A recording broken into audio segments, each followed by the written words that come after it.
السلام عليكم. فيديو اليوم هو حساسية فري فاير لسنة 2025. نحن نعلم أن دخول سنة جديدة لابد من حساسية جديدة. بعد تطبيق هذه الطريقة اللي حنشرحها لكم هيصير لكم مثل هذا الإيميل إن شاء الله. قبل أن نبدأ لا تنسوا لايك والاشتراك وتفعيل الجرس ليصلكم كل جديد.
أنا أعلم أنكم كلكم تبحثون عن طريق الحصول على أفضل حساسية خاص بهاتفك، واليوتيوب مليء بالفيديوهات التي أغلبها لن تفيدك، لذا تابع الشرح.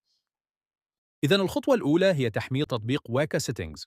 هذا التطبيق سيصدمك بالفعل، إنه ليس كباقي تطبيقات وسوف يفاجئكم حقاً. إذن أول خطوة هي الذهاب إلى بلاي ستور والبحث عن ويكا سيتنجز، بعضها نضغط على تثبيت، ثم ننتظر إلى أن يتم تنزيله، وهو تطبيق موثق من عند اليوتيوبر ويكا نفسه.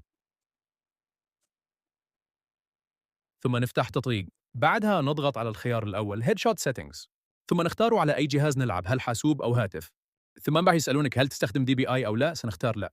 ثم سيظهر لك جميع الخصائص الموجودة على هاتفك، منها كم لديك في رام، ما نوع جهازك، وما موديله، والكثير من الأشياء.